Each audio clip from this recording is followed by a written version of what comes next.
हम अभिनंदन का वाकया देखें तो अभिनंदन को जिस तरह इंडिया पाकिस्तान से ले गया, मैं कहती हूँ हमने अभिनंदन को पाकिस्तान को नहीं दिया बल्कि इंडिया को हमें मजबूरन अभिनंदन देना पड़ा। तो अब आप देख सकते हैं कि इंडिया, आपने सही बात की कि अपने बंदों को कभी भी तन्हे तनहा कहीं पे भी नहीं छोड़ता, चाहे वो यूक्रेन के अंदर फंसे हो या फिर कहीं और मसला हो उनके। देखिए, अब मोदी वैसे बढ़ के नहीं मारता। अभिनंदन की आपने बात की है तो अभिनंदन को ये तो 6 दिन नहीं रख सके, ठीक है। किसी भी मुजरम को पकड़े तो किसी न किसी बहाने किसी उसको 2-4 दिन रख ही लेते हैं। कोई इमरान खान को पकड़ा हुआ है उसको भी रख ले दिया, और इन्होंने तो मिनटों सेकंडों में छोड़ा है, पता नहीं कितने प्रेशर में थे। ठीक है, अब यही कोई बंदा इंडिया का गायब होता है।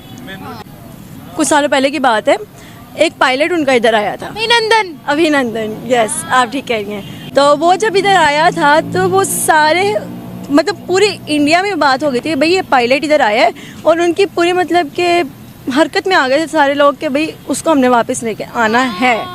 पाकिस्तान का ऐसा बंदा कोई जाएगा तो ये नहीं करेंगे। जय हिंद दोस्तों, फनतंत्र में आपका स्वागत है। हाल ही में कुछ दिन पहले की खबर है कि कतर में भारत के पूर्व 8 नौसैनिक अफसरों को मौत की सज़ा सुनाई गई थी, लेकिन भारत के कूटनीतिक क्षमता के कारण उन ऑफिसरों की मौत की सज़ा को कम करके उम्र कैद में बदल दिया गया था।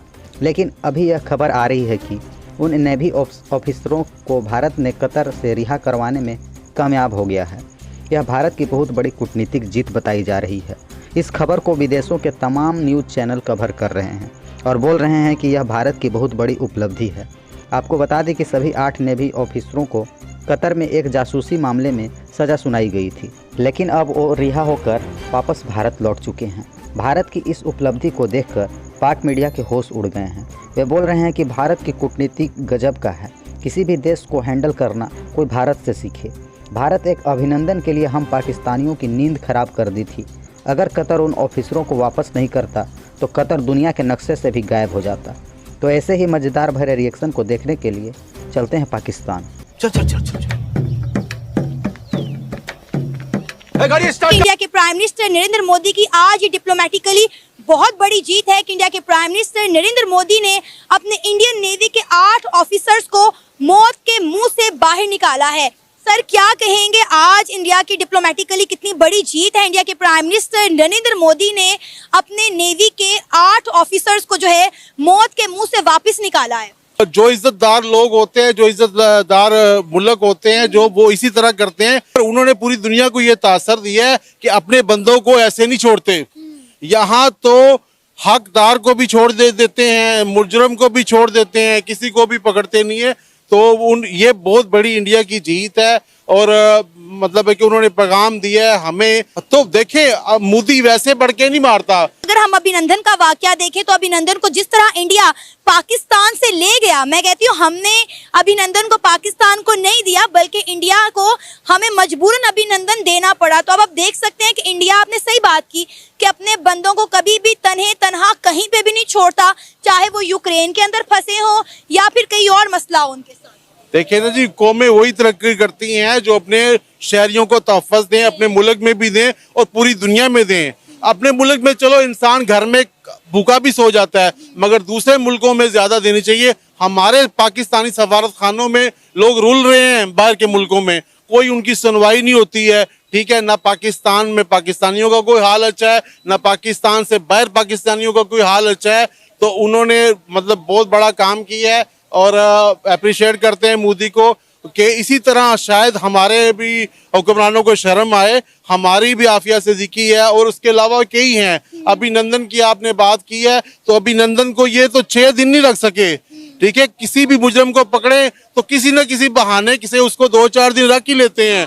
कोई इमरान खान को पकड़ा हुआ है उसको भी रख ले दिया, नवाज शरीफ को पकड़ा, कोई भी मुजरम पकड़े ना तो उसको 2-4 दिन में मान नवाजी करते हैं। और इन्होंने तो मिनटों सेकंडों में छोड़ा है, पता नहीं कितने प्रेशर में थे, पता नहीं इन्होंने उनसे माफी भी मांगी होगी कि हमने आपसे गलती से इसको गिरा दिया, भाई साहब इसको ले जाओ, हम नहीं इसको संभाल सकते। तो आप देखें ना कि इंडिया के जो ताल्लुकात हैं दूसरे ममालिक के साथ कितने अच्छे हैं। अगर हम बात करें कतर के साथ तो इंडिया की कतर के साथ 15 अरब डॉलर की ट्रेड है, जिसमें से मैं कहूँ तो 13 अरब डॉलर का इंडिया दोबारा कतर से तेल ही खरीद लेता है। देखें, पहले भी मैंने कहा था पाकिस्तान जब से बना है पाकिस्तान ने चीटिंग ही की है। कोई इन्होंने किसी अदारे को नहीं चला सकते ये, ठीक है। इंडिया ने अब 15-20 साल से बहुत तरक्की कर रहा है। अब ये लोग कहते हैं जी उसकी तारीफें करते हो, भाई क्यों ना करें। शायद हमारे हुक्मरानों को शर्म आ जाए, कोई इधर भी कोई दूध की नहरें बेचे, ठीक है। हमें बेसिक कोई नीड ना दें। हर पाकिस्तानी अपनी कमा के खाता है, कोई भी गवर्नमेंट किसी को कुछ नहीं देती है, ठीक है। हर बंदा अपना काम करता है, इवन सरकारी मुलाजम है, इवन कोई भी महकमा है, सारे अपना काम करते हैं, तो सारा काम करते हैं। अभी मैं रिसेंटली कराची से आया हूँ, रात को पहुंचा हूँ। यकीन करें रेलवे का इतना बुरा हाल है कि पैसे दे के, डबल पैसे दे के भी आपको ना आराम मिलता है, और वहाँ पर 5-5 हज़ार इंडिया में ट्रेनें चल रही हैं और यहाँ का कोई निज़ाम ही नहीं है। और कल को पाकिस्तान को कुछ हो जाए किसी को कोई फर्क नहीं पड़ना, क्योंकि वापस ये अभी भी मुल्क वैसा है, हुआ ना हुआ एक बराबर है दूसरी कंट्रीज के लिए। यानी हमारी एग्जिस्टेंस मैटर नहीं करती है, क्योंकि हमारी कोई तरक्की नहीं है, हमारी किसी चीज में कोई वो पार्टिसिपेशन से नहीं है कंट्री। पावरफुल कंट्री है, एटॉमिक पावर है हमारे पास, फिर भी इम्पोर्टेंस नहीं है। इम्पोर्टेंस नहीं है क्योंकि उन्हें पता है कि कुछ भी नहीं कर सकते हैं। एक बॉम्ब होना थोड़ी जरूरी होता है चलाने के लिए, हिम्मत भी तो चाहिए ना। उन्हें बात कर दी है, हिम्मत नहीं है क्या हम में? हिम्मत नहीं है। हिम्मत इस तरह थोड़ी होती है कि वही ताकतवर है, बॉम्ब पड़ा हुआ है, लेकिन हमें पता है कोई हम पे एक हमला कर देता है, हम उसके अगेंस्ट हमले नहीं कर सकते।